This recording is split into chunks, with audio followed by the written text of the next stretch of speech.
From the bedroom studio to the global stage, Vibrance Academy gives you the keys to professional production, mixing, mastering, and the art of the arrangement. Stop guessing and start engineering. Vibrance Academy of Creative Arts. Your sound perfected. Music is more than melody. It's alchemy. It's the tension, the release, and the textures in between. Join a community of innovators at Vibrance Academy and turn your creative instincts into professional-grade productions. The corridor leading to the school kitchen possessed a particular quality of darkness, deeper than the ambient gloom of the empty hallways, as if the absence of light here had accumulated over years like dust on a neglected surface. The student moved through it slowly, one hand trailing along the wall, fingertips reading the texture of cinder block and painted concrete. The air grew warmer with each step,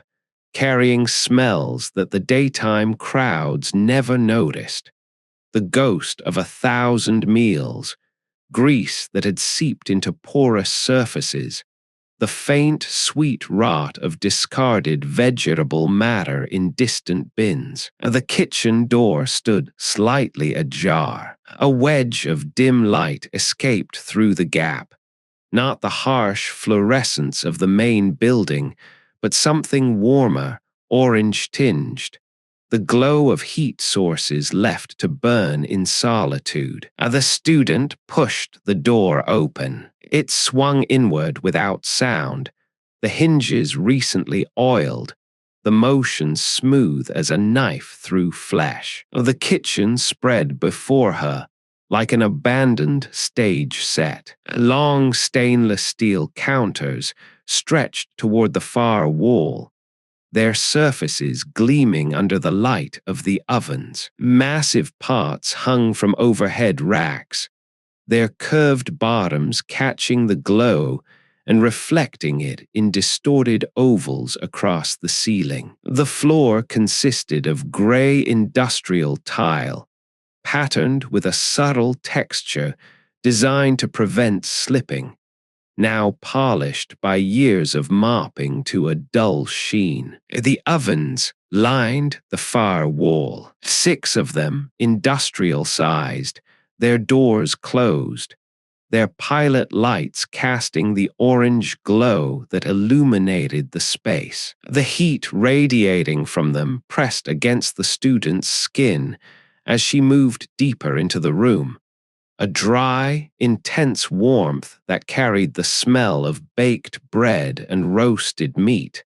Though the ovens themselves sat empty, their interiors dark behind the small windows in their doors. She passed the preparation tables, her fingers trailing across their surfaces, leaving trails in the fine layer of flour that dusted everything. A rolling pin rested beside a mixing bowl, its wooden handle worn smooth by countless hands. A knife block held its collection of blades, their handles aligned, their tips pointing toward the ceiling like a congregation in prayer. Then she heard the humming. It came from the far corner of the kitchen, where the walk-in freezer stood like a vault, its heavy door sealed against the warmth of the room. The sound was low and constant, a single note sustained without variation,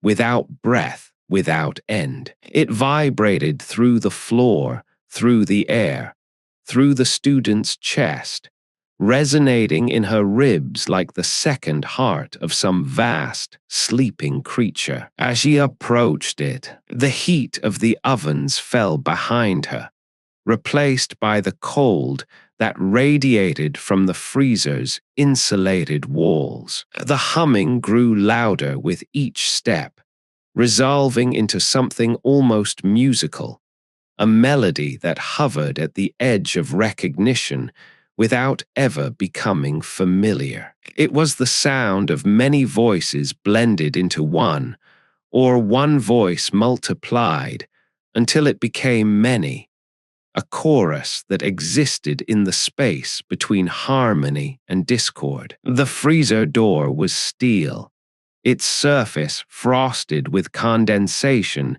despite the warmth of the kitchen. A heavy latch held it closed, the kind that required both hands and significant force to operate. The student's hand reached for it, fingers closing around the cold metal, the shock of the temperature immediate and painful against skin still warm from the oven's glow. As she pulled, the latch released with a sound like a rifle shot in the silent kitchen, echoing off the stainless steel, off the pots, off the high ceiling where shadows gathered like waiting witnesses. The door swung outward, and the cold rushed forth to meet her. The freezer's interior stretched into darkness, beyond the reach of the kitchen's light. The humming poured from within, louder now,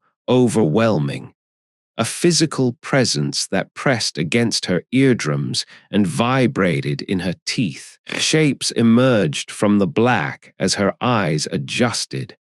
Shelves loaded with wrapped packages, their contents indistinguishable in the gloom. Hooks hung from the ceiling, empty now, their curves catching the faint light from the kitchen and holding it like the crescent moons of some distant, frozen world. The humming came from the back, from the deepest recess of the freezer, where the darkness was absolute and the cold reached its maximum intensity. It came from something that stood among the shelves, something that had been there long enough to become part of the freezer's architecture, something that hummed without ceasing, without varying, without drawing breath. The student stepped across the threshold. The cold enveloped her instantly, a living thing that wrapped around her body and squeezed,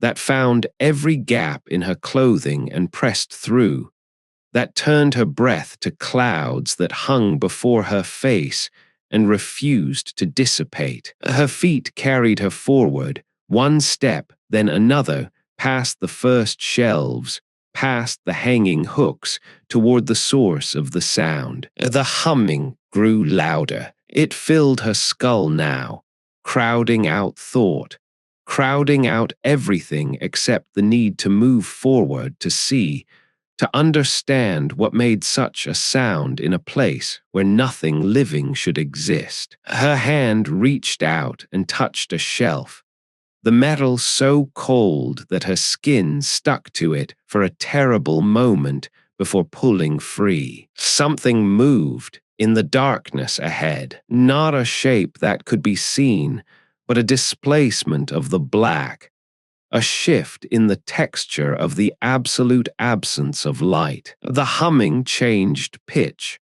rising slightly, becoming more complex, more layered, as if the source had turned to face her. The cold intensified, becoming pain, becoming the deep, bone-level ache of flesh approaching the temperature at which it freezes solid. The student's foot touched something on the floor. As she looked down, in the faint light from the kitchen behind her, she saw a shoe, a familiar shoe, the kind issued by the school, worn by hundreds of students. Beside it, another, and beyond them, a dark shape on the floor, motionless, its outlines blurred by frost. The humming reached a crescendo. The darkness ahead began to take form, to gather itself into something with mass and presence